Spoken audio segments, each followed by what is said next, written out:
विघ्नहर्ता श्री गणेशा, श्री गणेशा, श्री गणेशा। क्रोध में आकर शनिदेव की पत्नी मंदा ने शनिदेव को श्राप दे दिया कि अब जिस पर भी उनकी दृष्टि पड़ेगी उसका नाश हो जाएगा।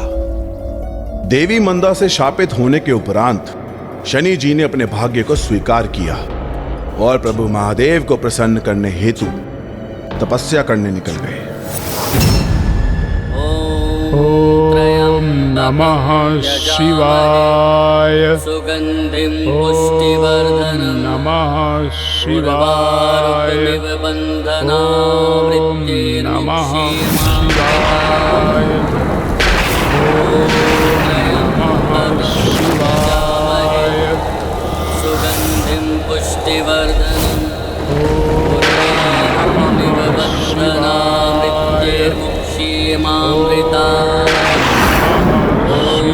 त्र्यंबकं यजामहे सुगंधिं पुष्टिवर्धनम् उर्वारुकमिव बन्धनान्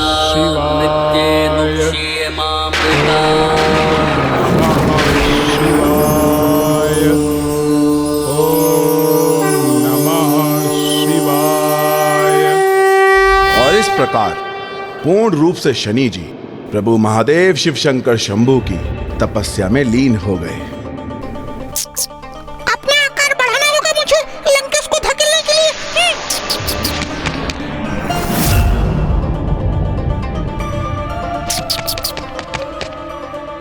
कोई है यहाँ?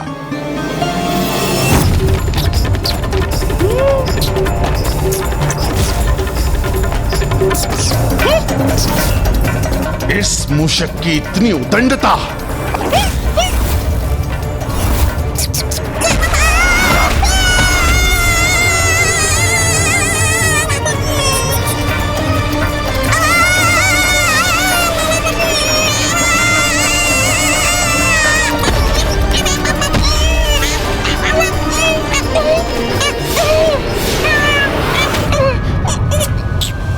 अब इस दुष्ट का अंत करूंगा मैं।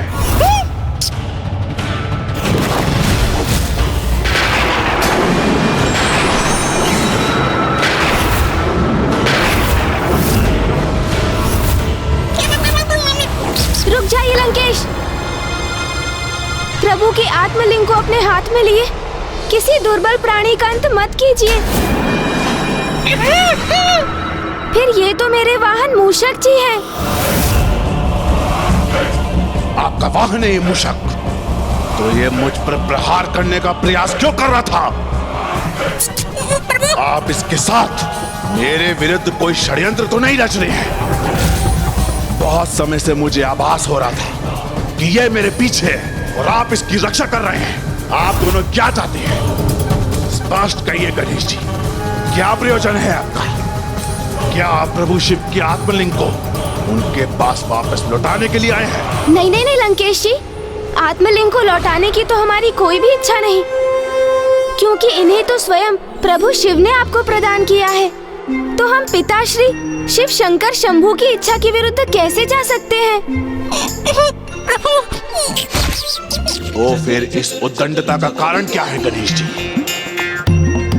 इतना भी अधिकार बोध होना अच्छा नहीं है मूषक जी कि अपने अतिरिक्त मुझे किसी भी अन्य के साथ मित्रता करते देख आप सहन ही ना कर सके।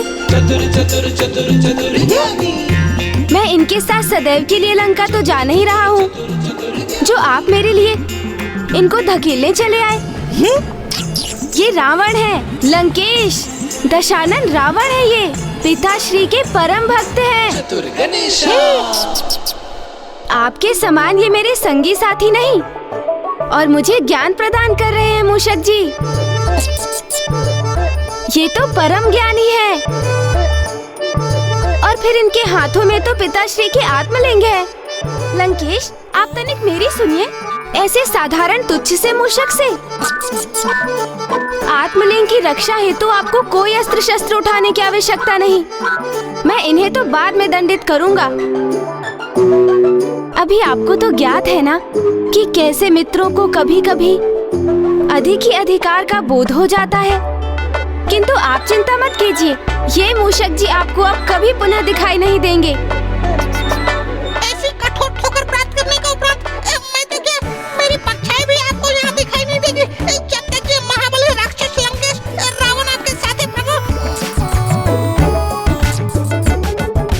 आप अपना क्रोध त्याग कर जल ग्रहण कीजिए। ये लीजिए।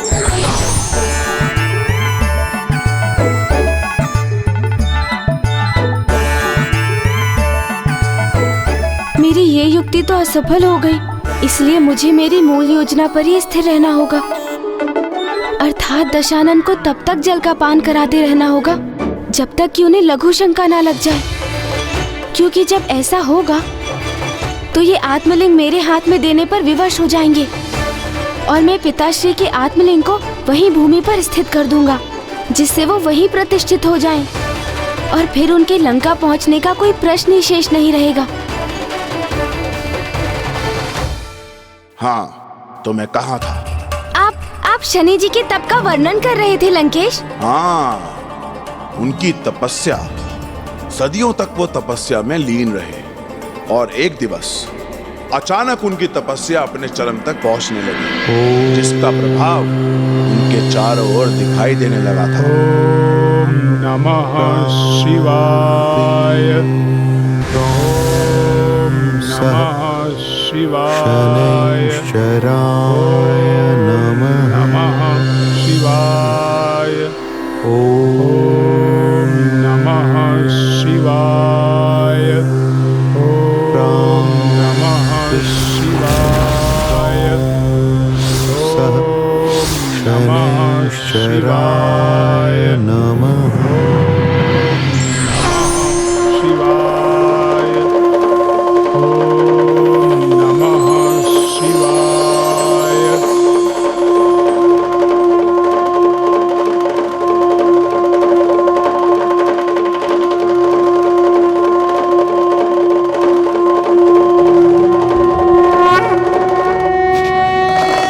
प्रणाम महादेव। मुझे ज्ञात है पुत्र, तुम्हारे इस कठोर तप का प्रयोजन सृष्टि में एक स्वतंत्र अस्तित्व को पाना है। उचित है, क्योंकि अब वो समय आ गया है जिसकी तुमने कामना कर ये कठोर तप पूर्ण किया है, जिससे जीवों को तुम उनके कर्म का दंड देकर उन्हें सुकर्म करने के लिए प्रेरित कर सको। तुम्हारे भ्राता यमराज कर्मों के अनुसार जीवात्माओं को स्वर्ग, नर्क अथवा पुनर्जन्म प्रदान करते हैं। मैं तुम्हें जीवित मनुष्य को उनके कर्मों के अनुसार दंड देने का अधिकारी बनाता हूँ। धन्यवाद महादेव।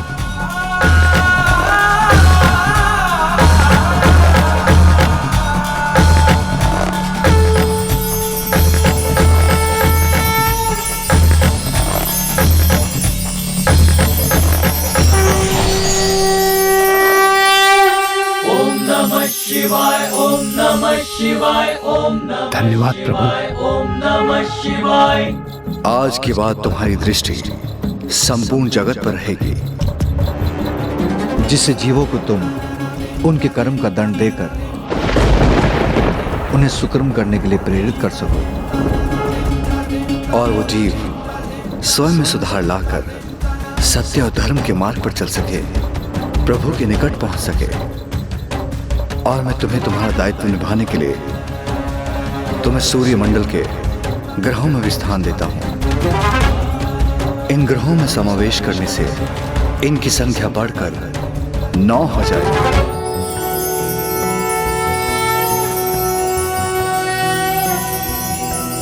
नागेन्द्रहाराय त्रिलोचनाय भस्मांगरागाय महेश्वराय नित्याय शुद्धाय दिगंबराय तस्मै नकाराय नमः शिवाय। मेरे सूर्यमंडल में ये नवीन ग्रह कौन है? मंदाकिनी सलिल चंदन चर्चिता शनि? नंदीश्वर प्रमथनाथ महेश्वर। तुम्हारे जन्म के साथ साथ ही काग तुम्हारे सहायक रहे हैं, इसलिए आज से तुम्हारा वाहन भी काग ही होंगे।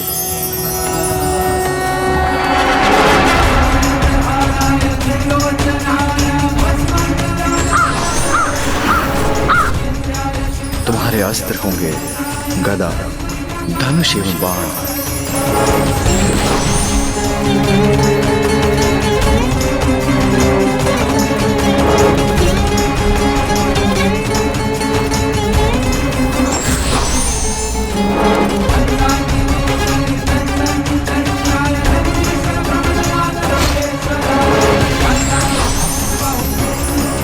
और आज से संपूर्ण जगत तुम्हें शनिदेव के नाम से संबोधित करेगा। और आज से संपूर्ण जगत तुम्हें शनिदेव के नाम से संबोधित करेगा। और आज से संपूर्ण जगत तुम्हें शनिदेव के नाम से संबोधित करेगा।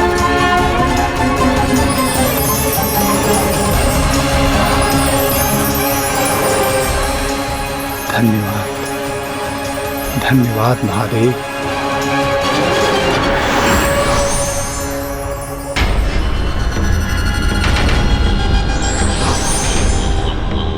मैंने जो कहा था वो पूर्ण किया सूर्यदेव। अब मेरा भी स्वतंत्र अस्तित्व है। आ रहा हूं मैं आपके सूर्यमंडल सभा में अपना पद ग्रहण करने, अपना अधिकार स्थापित करने। अर्थात महादेव की कृपा से शनि जी को शनि देव की उपाधि प्राप्त हुई।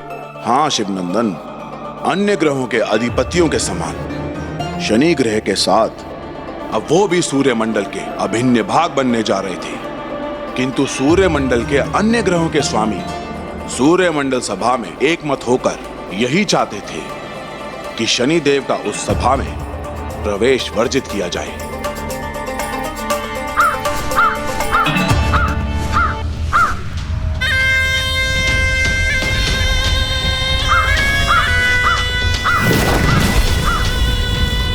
शीघ्र वहां पहुंचकर सूर्यमंडल सभा में अपना स्थान ग्रहण करूंगा मैं।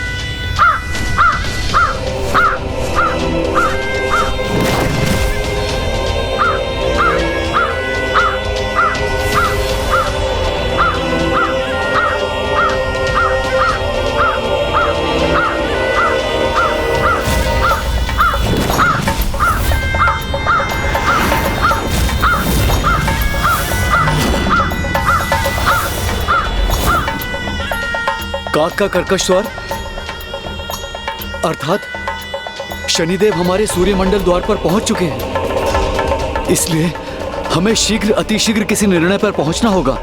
बुध सर्वथा उचित कह रहे हैं, क्योंकि यहाँ पहुंचने पर भूल से भी उनकी दृष्टि हम में से किसी पर भी पड़ी तो सर्वनाश हो जाएगा। मात्र उनकी दृष्टि ही नहीं मंगल जी, उनका प्रचंड क्रोध भी अनिष्टकारी है, जिसके प्रकोप से स्वयं सूर्यदेव भी संकट में आ गए थे। तो हम अपनी सुरक्षा कैसे सुनिश्चित करेंगे? चंद्रदेव, मेरा निर्णय है कि शनि को इस सभा में प्रवेश करने से रोकना ही उचित होगा।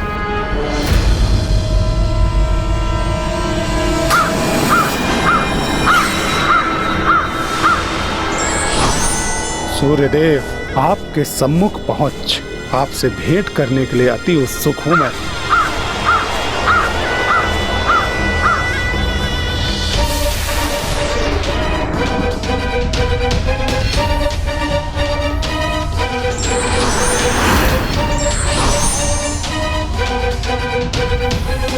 रुक जाइए शनिदेव।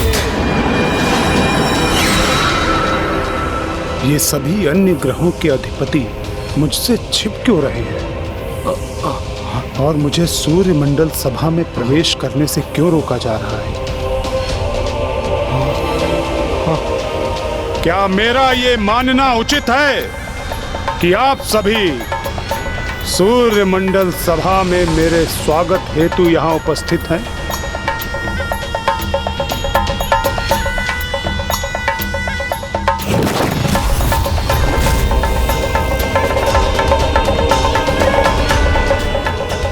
हे प्रतापी शनिदेव, हमें क्षमा करें। इस सूर्यमंडल सभा में आपको स्वीकार करने में असमर्थ हैं, क्योंकि सूर्यदेव अर्थात मेरे तथाकथित पिता ईर्ष्या करते हैं मुझसे, और वो ये कदापि नहीं चाहते कि मैं उनके सूर्यमंडल में अपना स्थान ग्रहण करूं, उनकी सभा का एक हिस्सा बनूं। नहीं नहीं नहीं, यह सत्य नहीं है शनिदेव। चंद्रदेव, यदि ये सत्य नहीं है तो सूर्यमंडल सभा में मेरे प्रवेश को वर्जित करने का क्या कारण है? ईर्ष्यालु ही नहीं, भीरू भी हैं सूर्य देव। तभी उन्होंने स्वयं यहाँ आने के स्थान पर आप सभी को भेजा है मेरा मार्ग रोकने के लिए। उसका कारण तो आप दोनों के मध्य का बैर भाव है। और वो हमारे व्यक्तिगत बैर को सृष्टि के कार्यों में बाधा बना रहे हैं। सूर्य मंडल के अधिष्ठाता हैं वो। उन्हें इतना भी ज्ञात नहीं कि हमारे दायित्व किसी भी व्यक्तिगत शत्रुता अथवा वैर भाव से परे हैं। किंतु अब उनके इस भीरू स्वभाव और उनके इस भूल के कारण आप सभी दंडित होंगे।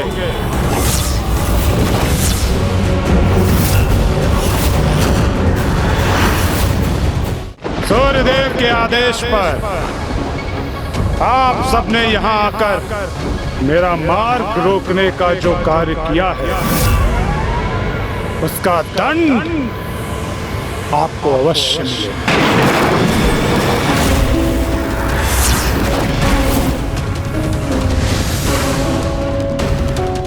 शनिदेव की दृष्टि तो विकृत होने लगी है सूर्यदेव। अब आपको ही हस्तक्षेप करना होगा, रोकना होगा उन्हें। हाँ सूर्यदेव, अन्यथा स्थिति विकट हो गई तो संपूर्ण सूर्य मंडल में संकट छा जाएगा। कदाचित असुर गुरु शुक्राचार्य एवं देवगुरु बृहस्पति उचित कह रहे हैं। अब मुझे ही कुछ करना होगा। बुलाओ सूर्यदेव को मेरे समक्ष। उन्हें जो कुछ भी कहना है मुझसे आकर कहें। जो कुछ भी कहना है मुझसे आकर कहें। तो क्या उनमें से कोई भी शनि जी का क्रोध शांत करने में समर्थ नहीं हुए? नहीं। इससे तो यही सीख प्राप्त होती है कि क्रोध और एक दूसरे को ना समझ पाने के कारण जो परस्पर द्वेष की ज्वाला उत्पन्न होती है उसे समय रहते ना बुझाया जाए तो वो धधकती अग्नि का रूप धारण कर लेती है, जिससे ना स्थिति में कोई सुधार होता है और ना ही आपसी संबंध में। प्रतीत होता है मेरी इन कथाओं का श्रवण करते हुए आप और भी अधिक बुद्धिमान और विचारशील होते जा रहे हैं शिवनंदन। अवश्य लंकेश, किंतु उसके उपरांत क्या हुआ? फिर जब शनिदेव का क्रोध अपने चरम पर पहुंच गया तो अंततः सूर्यदेव उनके समक्ष जाने पर विवश हो ही गए, किंतु उसका भी उन्हें कोई लाभ नहीं हुआ।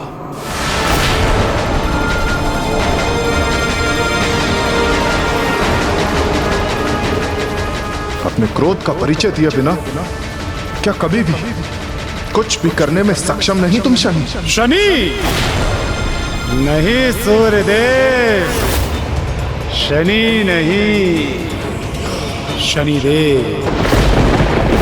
शनिदेव कह के पुकारिए सूर्यदेव। सूर्यदेव,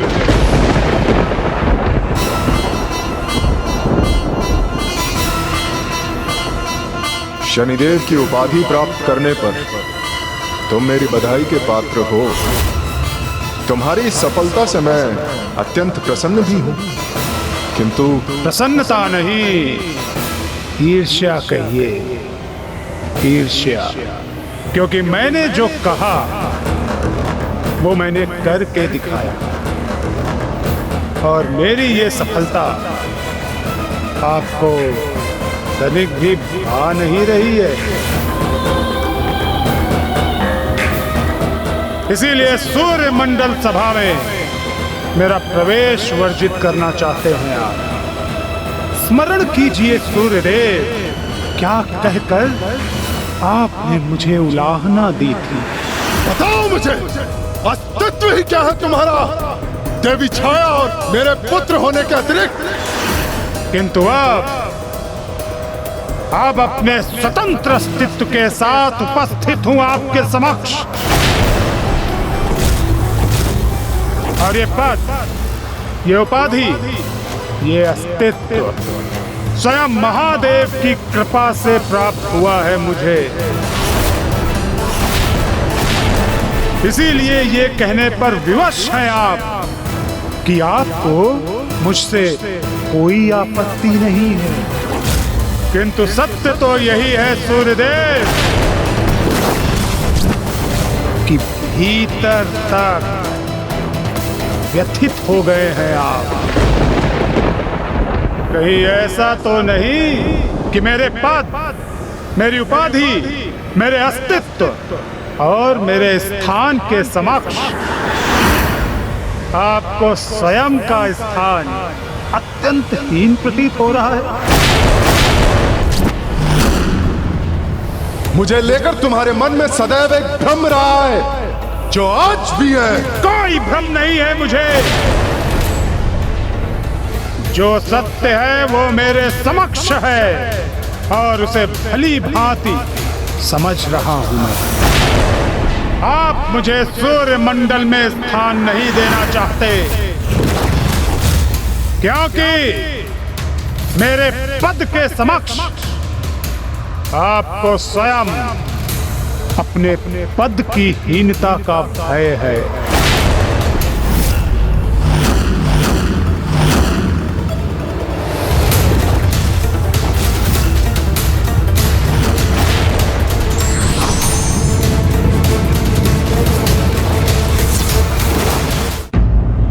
हे शिव भक्त शनिदेव, सूर्यदेव को आपसे भय अवश्य है, किंतु ये भय आपके वर्चस्व या आपके बढ़ते प्रभाव का नहीं, अपितु आपकी दृष्टि का है। अपने सूर्यमंडल के ग्रहों की सुरक्षा के अतिरिक्त उन्हें आपको लेकर और कोई चिंता अथवा शंका नहीं है। बिना सोच विचार किए, बिना बात की संपूर्णता को समझे तो हमारे शिष्य असुरों की प्रतिक्रिया व्यक्त करते हैं, किंतु आपको यह शोभा नहीं देता शनिदेव। आपको लेके हमारी शंका है कि हम में से यदि कोई एक भूल से आपकी दृष्टि में आ गया तो उसका सर्वनाश हो जाएगा, और इसी भय से आतंकित होकर सूर्यमंडल के सभी ग्रह अपने दायित्व को निर्वाह करने में असमर्थ हो जाएंगे। हमारे आशय का अनुचित अर्थ मत निकालिए। स्वयं महादेव ने आपको ये उपाधि प्रदान की है, तो हम उसे कैसे अस्वीकार कर सकते हैं? किंतु उसके पूर्व हमें आपसे सिर्फ इतना आश्वासन चाहिए कि आपकी दृष्टि से किसी को कोई हानि नहीं होगी। बस इतना ही चाहिए हमें। कदाचित इस बार मैंने सूर्यदेव को समझने में भूल कर दी। मात्र एक आश्वासन, फिर सौर्यमंडल में आपका स्वागत है। उचित है, मैं आप सबको वचन देता हूं कि आप सब पर मेरी दृष्टि का प्रभाव तब तक नहीं पड़ेगा जब तक आपके कर्म मुझे ऐसा करने पर विवश न करें। आपका सूर्यमंडल में स्वागत है शनिदेव।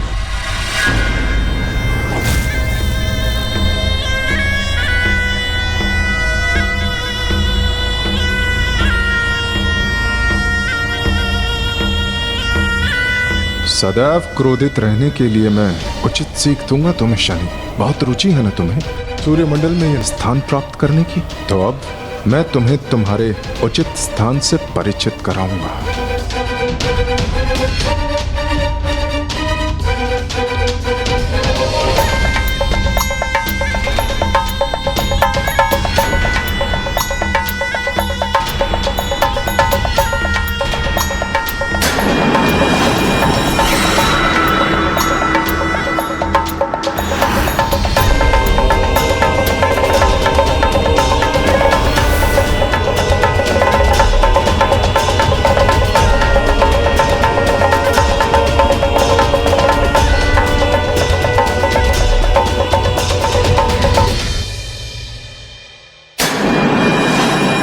रजत सिंहासन चंद्रदेव का है।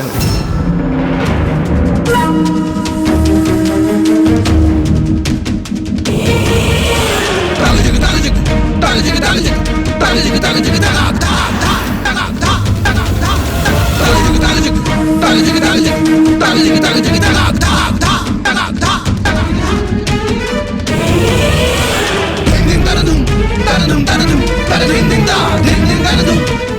सिंहासन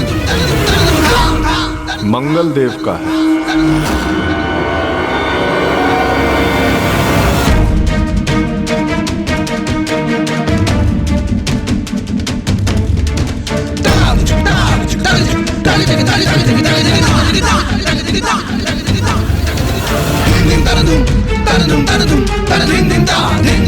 यहाँ बुद्ध विराजमान होते हैं।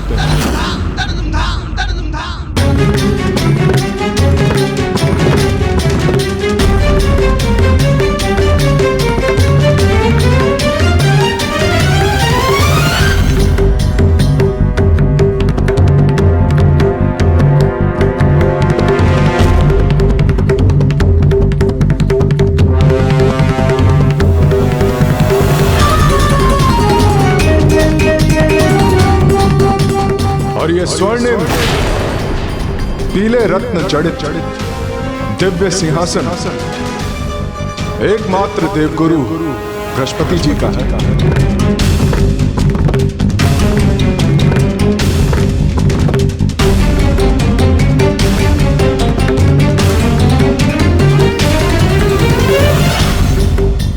तो फिर ये तीनों सिंहासन दैत्य गुरु शुक्राचार्य, राहु और केतु के होंगे।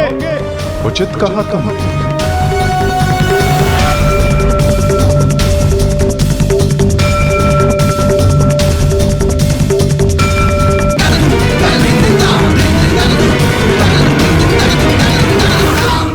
तो मेरे लिए केवल लौह सिंहासन ही शेष रह गया है।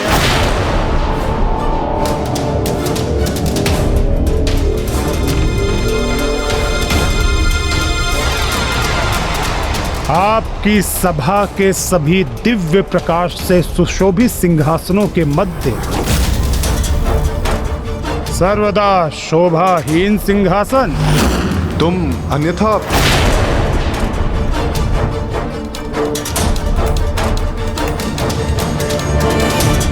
कोई स्पष्टीकरण नहीं चाहिए आपसे सूर्यदेव। मैं तो स्वयं इस ग्लानि में डूब गया था कि मैंने आपको समझने में त्रुटि कर दी, किंतु नहीं, मैंने आपको सही समझा था।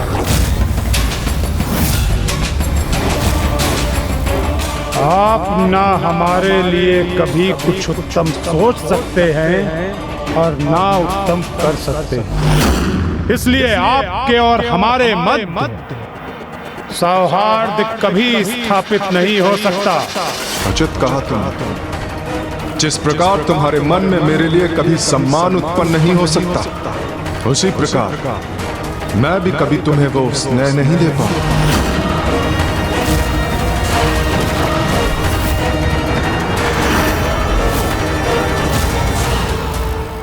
इस प्रकार तो सूर्यदेव और शनिदेव में किसी भी प्रकार का समझौता हो ही नहीं सकता लंकेश। आपने उचित कहा, उन दोनों में कोई समझौता नहीं हुआ। आज भी उन दोनों के मध्य वैसा ही बैर भाव है। इसलिए किसी की कुंडली में ये दोनों एक दूसरे के सम्मुख हों तो उसका प्रभाव अत्यंत कष्टकारी होता है। ये लीजिए लंकेश जी, जल ग्रहण कीजिए।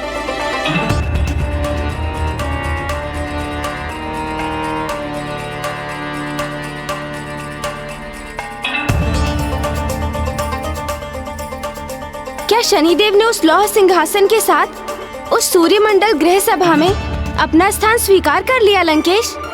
हाँ, देवगुरु बृहस्पति के समझाने पर उन्होंने सिंहासन पर आसीन होना स्वीकार किया। अब यदि लौह ही एकमात्र धातु शेष है मेरे लिए, तो मैं इस लौह को भी इस सभा में प्रकाशित सभी दिव्य धातुओं से अधिक महत्वपूर्ण बना लूंगा।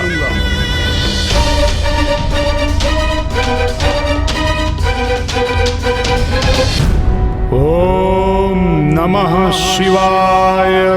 शिवो महेश्वरः शंभुः पिनाकी शशिशेखर, वामदेवो विरूपाक्षः कपर्दिनीललोहितः, शंकर शूलपाणिश्च खट्वांगी विष्णुवल्लभः, शिपिविष्टो अम्बिकानाथ श्रीकण्ठो भक्तवत्सल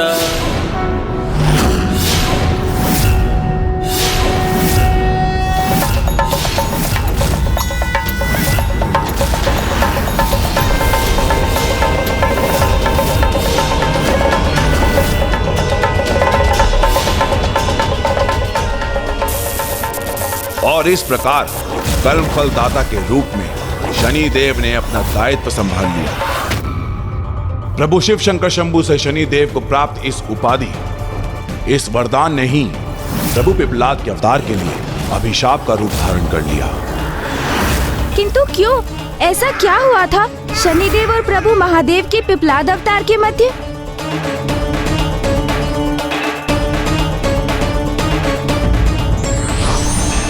कर्म से व्यक्ति अपने भाग्य को बदल सकता है, किंतु भाग्य पर अहंकार ना करें, क्योंकि भाग्य कभी भी दुर्भाग्य में परिवर्तित हो सकता है।